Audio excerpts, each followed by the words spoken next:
So I'm going to share with you my December TBR and current reads. So let's get right into it. So the first book that I'm going to be reading, or I'm going to be talking to you about, I haven't yet read it. It's called The Nest. It's about the Plum family, and this book goes around the Plum family and the different characters in the family. They've been left a nest, like a nest egg, which is in the stock exchange by their parents, but one of the siblings gets into a car accident, and and then it goes from there. He's sort of put the nest egg at risk, so it goes around, the different characters and how people react to things like money and the different dreams. And it's also family drama. Whose family doesn't have drama? These people are not talking to these people, those ones do this and we don't do this, and all those kinds of things. But the thing is, just like with regular family drama, in the end it's all love. In the end, you're still my brother, you're still my sister. So I'm really excited to get into this book. I'll obviously let you know once I'm done with it what I thought, if it met my expectations, and what review I gave it on Goodreads. And then the other book that I will be reading is The Fisherman by Chigozie Obioma. He was a finalist for the Man Booker Prize. He's a Nigerian, and this book is basically a Cain and Abel-esque story. If you don't know Cain and Abel, read your Bible, just Genesis, start there. So it's called The Fisherman, and so it's about these boys, these four brothers, who skip school and go fishing when their dad has gone on a trip.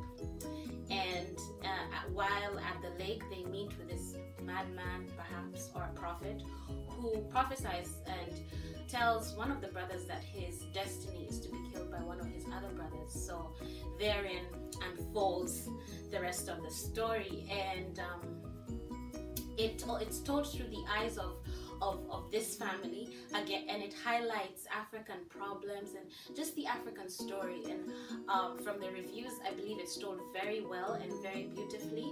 So I'll also let you know what I thought after I read it, and how I reviewed it on Goodreads.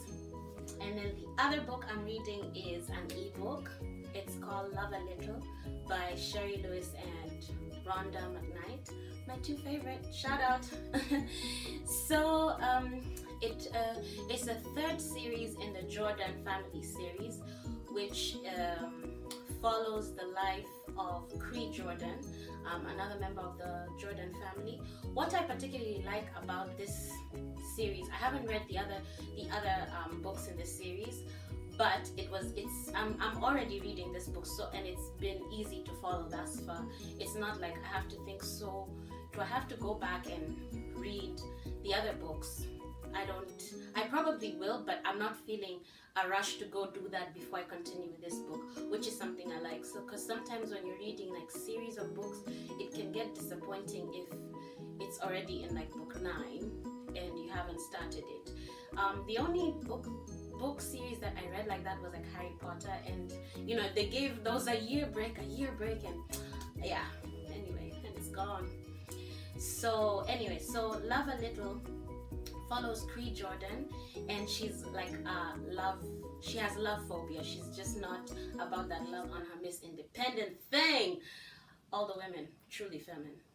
Throw your hands above me. I did not just do that. Anyway, so she's on her Miss Independent trail, career woman. She's not looking, to be with no man or even, have dinner or coffee or anything like that. She's, the beginning of the book starts with her purposely trying to repulse a guy. Y'all know you do that. So, but it ends up that she has to go for her sister's wedding, which is in Kenya. Yay. Diversity. Her sister's wedding is in Kenya, and she has to go for it, and she ends up stuck on the plane with her only 2 exes. So that's the story. It's a novella. It's been quick to read. I'm almost through, and I'll also let you know once I'm done how I liked it. I like it already so much, and my review on Goodreads about it. And then the final book that I'm about to read is Wizard of the Crow by Ngugi wa Thiong'o. He's a Kenyan writer.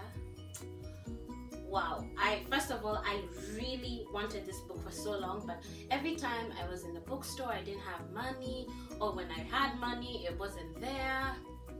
Diversity in bookstores, number one. So anyway, one of my besties gifted it to me. It meant the world to me. I when I look at it, I pray for her. Anyway, emotions aside. So this book, first of all, this author Ngugi wa Thiong'o really his work has always inspired me, and even with the name Poetic Liberties, the liberty that words bring. I always believe in books that have a purpose, with reading or writing that has a purpose.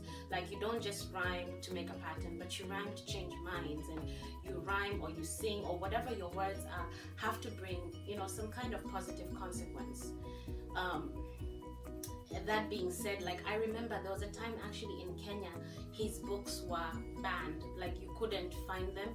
If you had one of his books, it's maybe because, before they were banned, there were a few copies and people had them in their homes. There was no bookstore carrying his stuff at the risk of being closed.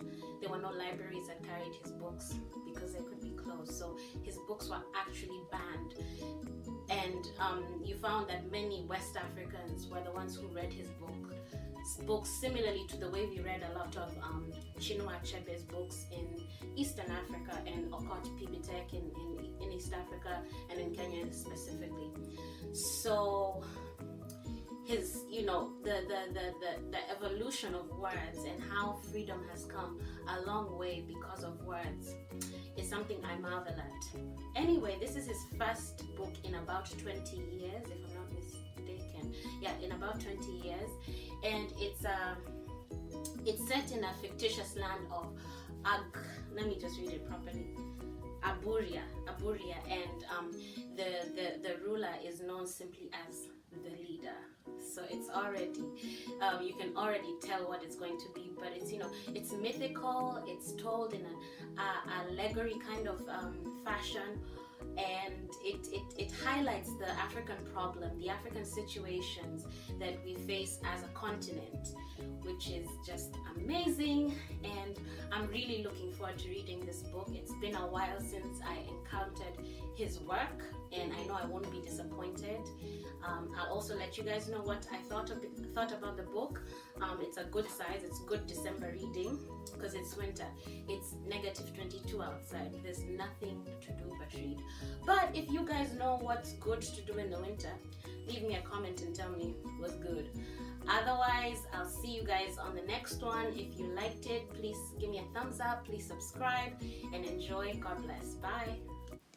The links to all the books are in the description box below, and you guys can follow me on my social media, Snapchat, Instagram, Medium, @Poetic Liberty.